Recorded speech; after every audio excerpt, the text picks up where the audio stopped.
মাননীয় স্পিকার, মওদুদিবাদের মূল কথা হলো ইসমতে আম্বিয়া, মানে নবীগণ নিষ্পাপ এবং সাহাবায়ে কেরামকে মেয়ারে হক বা সত্যের মাপকাঠি, এই দুইটা বিষয়ে তিনি সমালোচনা করেছেন, মানেন। যার কারণে যারা আকাবির মানে পর্যালোচনা করেছেন তাদের মধ্যে নাম বললেই উপমহাদেশে যাদের কথা সবাই চিনবেন, মৌলানা আশরাফ আলী থানভী সাহেব রাদিয়াল্লাহু আনহু, রহমতুল্লাহ আলাই, রহমতুল্লাহ আলাই। আর ভাই স্লিপ অফ টাং তো হইতেই পারে, তবে মোটামুটি আরবি কিছু জানি। রহমতুল্লাহ আলাই রাদিয়াল্লাহু আনহু সাহেব ইয়ের ক্ষেত্রে সাহাবীর ক্ষেত্রে ঠিক আছে।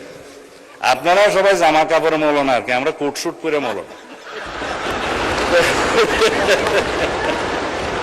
দ্বিতীয় হচ্ছে শাইখুল ইসলাম হযরত মাওলানা হুসাইন আহমদ মাদানী রহমতুল্লাহ, হযরত মুফতি কিফায়াতুল্লাহ দেহলভী,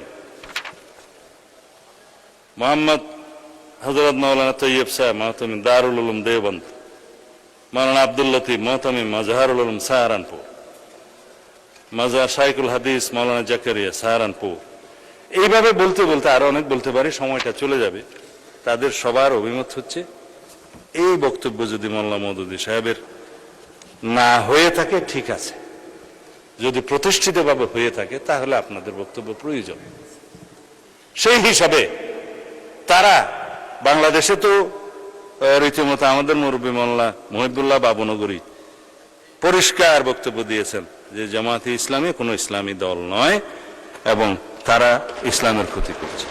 এগুলো আমি বলছি না, আপনারা যেহেতু পাতা উল্টিয়েছেন সেই জন্য আমাকে বলতে বাধ্য।